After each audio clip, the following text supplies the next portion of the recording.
प्रस्तुत कहानी आप सुन रहे हैं तांगे वाला सुभद्रा कुमारी चौहान द्वारा लिखित।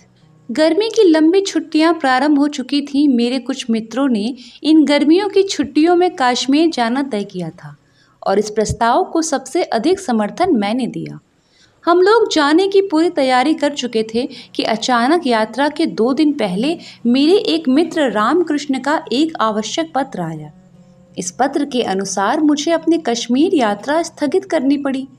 मैं अपने मित्र से मिलने उसके गांव की ओर चल पड़ा। जिस स्टेशन पर उतरना था, गाड़ी वहां दोपहर 1 बजे पहुंची।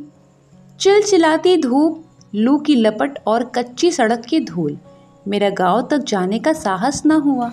मैंने सोचा शाम को जाना ही ठीक होगा। तांगे वाले कम थे और उतरने वाले और भी कम। तांगे वाले सवारी लेकर चल पड़े। खाली तांगे वाले भी चलने का उपक्रम कर रहे थे कि एक अच्छा सा तांगा घोड़ा देखकर उसे मैंने बुलाया।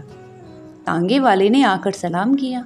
मैंने कहा, देखो भाई, मुझे गांव जाना है, पर मैं अभी इस धूप में न जाऊंगा। शाम को 5 बजे के करीब जाऊंगा। तुम ठहरोगे? हाँ हुजूर, ठहरूंगा। किराया क्या होगा? हुजूर, जो आप खुशी से दे दें। खुशी की बात नहीं, रेट क्या है वह बतलाओ। 23 मील है हुजूर, आप दूसरों से पूछ लीजिए। 5 रुपए पूरे तांगे के होते हैं, फिर चाहे एक सवारी हो या 3 हो। पर मैं तो इतना न दूंगा, इसीलिए तो मैंने आपसे कहा कि आप खुशी खुशी जो भी देना चाहें दे दीजिएगा। मैं उसे कुछ पैसे देकर वेटिंग रूम में चला गया। शाम के 6 बजे हम लोग खा पीकर और खाने का कुछ सामान साथ रखकर गांव की ओर रवाना हुए। वैसे तांगे वाला कहता था कि 23 मील 2 घंटे में खुशी से ले जा सकता है, पर स्टेशन से आगे 2 मील के बाद ही कच्ची सड़क प्रारंभ हो जाती, इसीलिए देर लगेगी। मोटे साहब से हम 4 घंटे बाद गांव पहुंचे। तांगे से हम लोग 4 घंटे के बाद गांव पहुंचे। स्टेशन की सीमा पार करते ही किसानों के साफ सुथरे लिपे पुते छोटे छोटे घर और हरे भरे खेत बड़े ही सुहावने जान पड़े। साथ भी न बच पाए थे कि पूर्णचंद्र ने सहस्त्रों घड़े दूध पृथ्वी पर उड़ेल दिया। दिन की लू अब ठंडी हवा में परिवर्तित हो चुकी थी। हम इस सुहावने दृश्य को देखकर मैदान में पहुंचे।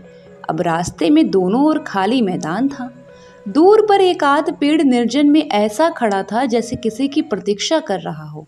मैंने सोचा चांदनी रात की वह आभा एक साथी के अभाव में उतनी सुखदायी न हो सकेगी जितनी होनी चाहिए।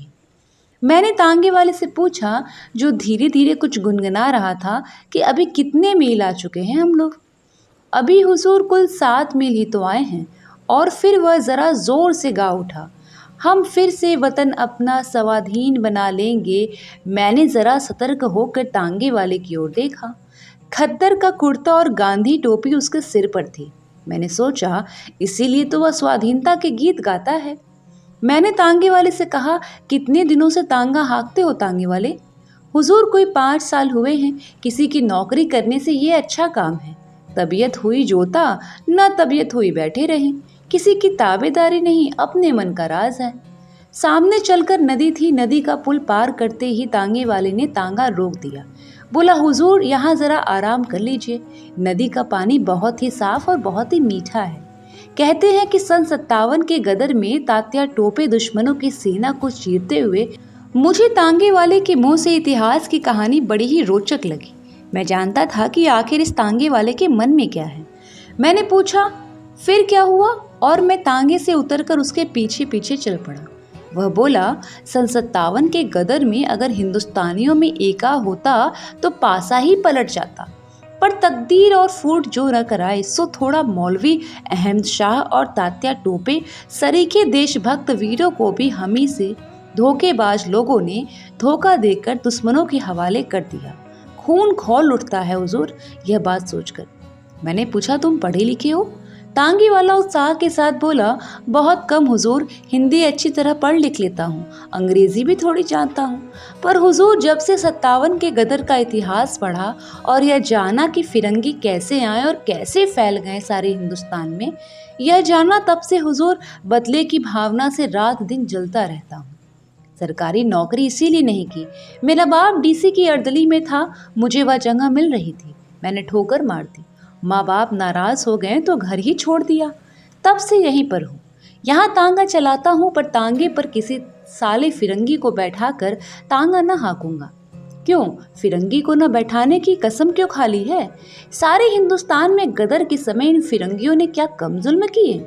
गांव के गांव जला दिए, औरतों को बेइज्जत किया, निरपराध लोगों को तोपों के मुंह में बांध कर उड़ा दिया। फिर सन 57 की दूर की बात जाने दीजिए, अभी की ही बात है, पंजाब में उन्होंने क्या कम किया है? जलियांवाले बाग को कौन भूल पाएगा? घाव ताज़ा है हुजूर, इन फिरंगियों को देखते ही उस पर नमक पड़ जाता है। इसीलिए मैंने कसम खाई है कि इन्हें तांगे पर कभी न बैठाऊंगा। मेरा मन इनसे बदला लेने के लिए बार बार उमड़ता है। इतने में हम नदी के किनारे पहुंच गए। मैं एक चट्टान पर बैठ गया। पास ही एक दूसरी चट्टान पर तांगे वाला खड़ा था। उसने लोटा भर पानी लाकर मेरे पास रखा।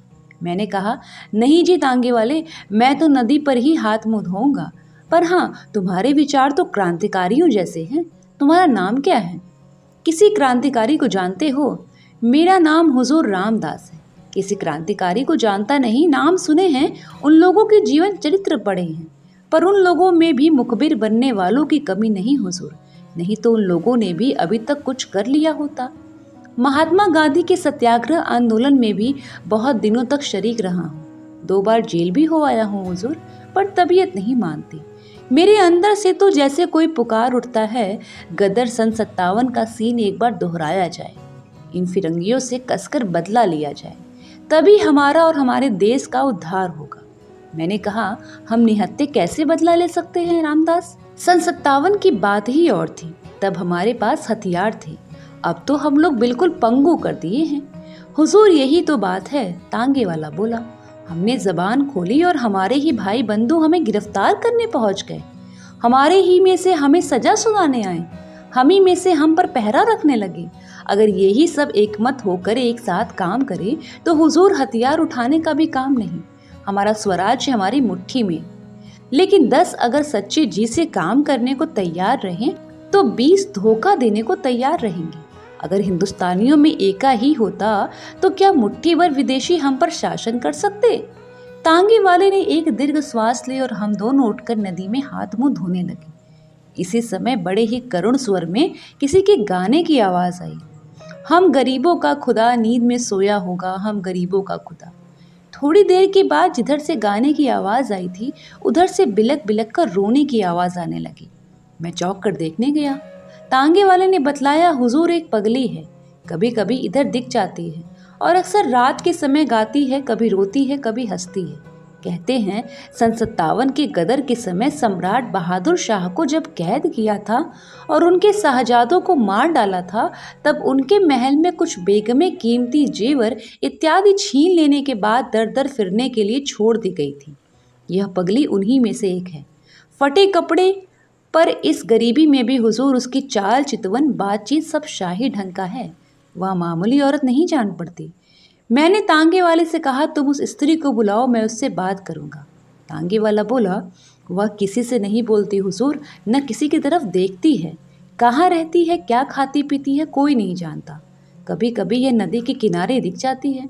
न जाने कितने वर्षों से इसी तरह गाती है, रोती है, हंसती है, पर आज तक कोई उससे बात नहीं कर सकता। आज तक कोई उससे बात नहीं कर पाया। मैं आश्चर्य में था। खैर, खाना खाकर हाथ मुंह धोकर हम लोग फिर तांगे पर आए। तांगे वाले ने न जाने कितनी बातें मुझे बतलाई। शुरू शुरू में तांगे पर बैठकर मैंने एक साथी के अभाव का अनुभव किया, किंतु ये 23 मील कब खत्म हो गए मैं जान भी न पाया। गांव में पहुंचकर जब तांगे वाले ने मुझसे पूछा, यही गांव है, किसके मकान पर चलना है, तब मैंने जाना कि 23 मील की यात्रा समाप्त हो गई। कहानी कैसी लगी कमेंट बॉक्स में ज़रूर बताइएगा। आप सभी का बहुत बहुत धन्यवाद।